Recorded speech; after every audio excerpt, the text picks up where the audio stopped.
Hi friends, good morning, welcome to XMB. I hope आप सब अच्छे हैं and you are preparing well for examination. तो शुरू करते हैं आज का हमारा करंट अफेयर जो कि है 4 April 2023। So friends, let's begin with the first piece of news which is related to revenue boost. तो देखो, आपको ध्यान होगा जो बजट एस्टिमेट था फाइनेंशियल ईयर 23 का डायरेक्ट टैक्स का, वो क्या था 14.2 ट्रिलियन। उसके बाद जब गवर्नमेंट ने इस साल बजट पेश किया तब उन्होंने उसको रिवाइज कर दिया 16.5 ट्रिलियन का, क्योंकि साल के बीच में, मतलब it was just 6 to 7 month, सितंबर अक्टूबर तक ही 60-70% वो मीट हो गया था। तो गवर्नमेंट को लगा कि रिवाइज करना सही रहेगा बिकॉज टैक्स तो आएगा। तो एक 16.5 ट्रिलियन उन्होंने रिवाइज किया। लेकिन अगर आप नेट कलेक्शन की बात करो अब, क्योंकि फाइनेंशियल ईयर खत्म हो गया है, एग्जैक्ट नंबर आ गया है। तो एग्जैक्ट नंबर ये है कि 16.6 ट्रिलियन नेट कलेक्शन अब तक हो चुका है।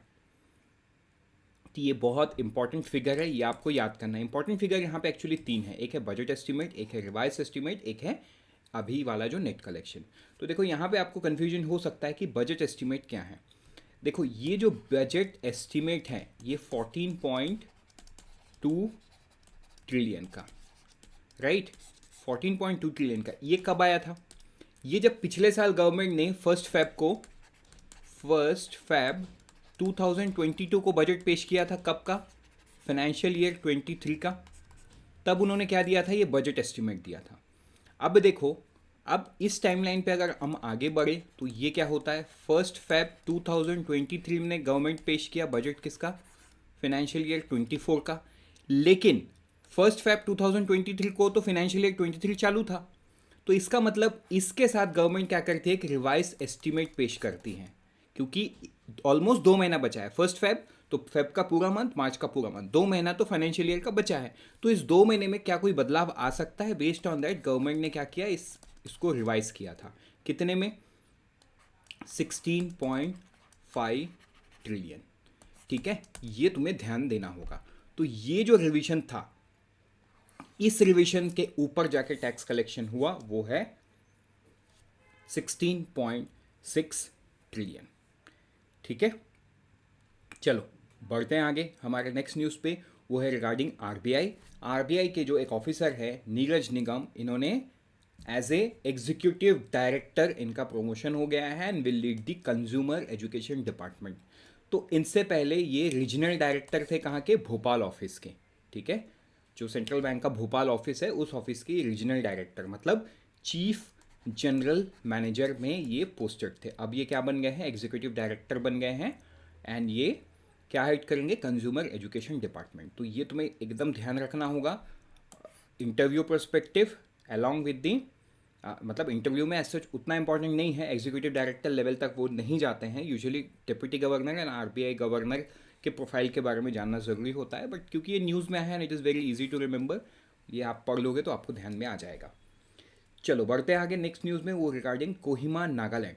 ठीक है, नागालैंड का जो कैपिटल है Kohima, that has hosted fourth B20 conference of the North East region from 4th to 6th April 2023। मतलब आज से ये शुरू हुआ है क्या? B20 conference in the north east region of India, in किसके partnership? Confederation of Indian industries, CII। तो ये तुम्हें याद रखना होगा, कोहिमा नागालैंड पे हुआ है fourth B20 conference.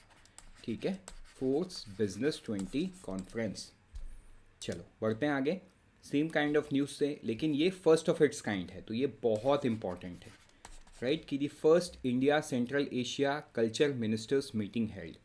We should acknowledge our mutual historical traditional and ancient link came together for further strengthening culture bond. तो ये मिनिस्टर कंसर्न ने बोला।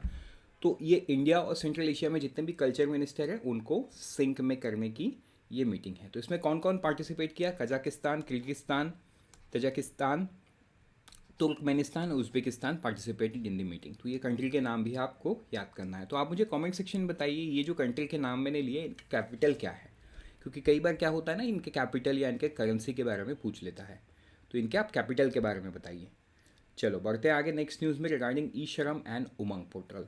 तो देखो, ई श्रम क्या है? ई श्रम एक कार्ड है जिसमें जो अनऑर्गेनाइज लेबर्स है उनको एक सेफ्टी नेट अगर प्रोवाइड करना है तो सबसे पहले गवर्नमेंट को पता होना चाहिए कि कौन लोग हैं।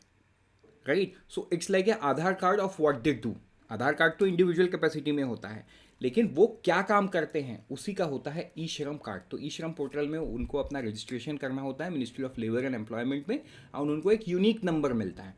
तो उससे गवर्नमेंट को ये पता चलता है कि ये लोग अनऑर्गेनाइज वर्कर हैं, एंड जो भी स्कीम्स आगे जाके बनेंगे based on this data government can implemented, कि जो ई श्रम पोर्टल या ई श्रम कार्ड होल्डर है उनके लिए स्कीम है. तो ये सीधा सीधा बेनिफिट अनऑर्गेनाइज वर्कर को जाएगा, ना कि किसी बीच में इधर उधर होगा. ठीक है, तो ये तुम्हें याद रखना है. तो देखो उमंग क्या है. उमंग एक ऐसा ऐप है जिसमें गवर्नमेंट सर्विसेज, बहुत सारे सर्विसेज इंक्लूडेड है. ठीक है, तो ई श्रम एंड उमंग प्लेटफॉर्म को इंटीग्रेट कर दिया गया है. तो इसका मतलब ये है अभी ई श्रम को एक्सेस करना और भी आसान हो गया है एक अनऑर्गेनाइज वर्कर के लिए. ही और she will only have to download the Umang portal and उसी से ये सारा चीज़ वो एक्सेस कर सकते हैं. ठीक है, चलो अब हम बढ़ेंगे आगे नेक्स्ट न्यूज़ में, वो है पर कैपिटा इनकम. देखो ये पुराना न्यूज़ है, बट हाँ दिस इज़ ऑलवेज इम्पॉर्टेंट, क्योंकि पर कैपिटा इनकम की बात हम हमेशा करते हैं. पर कैपिटा इनकम क्या है. इंडिया की जो पॉपुलेशन है, टोटल पॉपुलेशन, इसको डिवाइड करते हैं हम टोटल इनकम से. तो जो वैल्यू निकल के आएगा वो हो जाएगा पर कैपिटा इनकम. तो अगर पर कैपिटा इनकम 2011-12 के प्राइस में आप देखोगे तो रूरल में है 40,925 और अर्बन में है 98,435. तो ये तुम्हें याद रखना होगा. अगर आप ये 2022-23 के करंट प्राइसेस में देखोगे, ठीक है, तो 1,72,000 रुपये है, which is again too much high, because इतना तो है नहीं. राइट, तो this shows the inequality as well. Right, ये क्या भी दिखाता है कि inequality between rich and poor. ठीक है, तो ये तुम्हें ध्यान में देना होगा. चलो बढ़ते हैं आगे हम नेक्स्ट न्यूज़ में, वो है G20 empower meeting. Second G20 empower meeting of ministry of WCD to be held from 4th to 6th April 2023 at Thiruvananthapuram Kerala. ठीक है, कहाँ पे होगा ये. तिरुवनंतपुरम केरला में होगा. थीम क्या है. Women's empowerment, a win win for equity and economy. क्या है. A win win for equity and economy. तो ये सारा चीज़ तुम्हें याद करना होगा. मीटिंग कब इनिशिएट होगा. ऑन अप्रैल 5 ये होने वाला है. By empowering women towards 25 Brisbane goals. तो ये देखो ये छोटा छोटा चीज़ है जो आपको याद करना होगा. This will help you write good answers, good essays, and तो you will also excel in interviews. तो with this we are done for the day. Let's meet tomorrow morning once again. Till then, unfold your potential with IXMB. All the best for all the exams that you're preparing, and always remember IXMB helps you prepare 50% faster.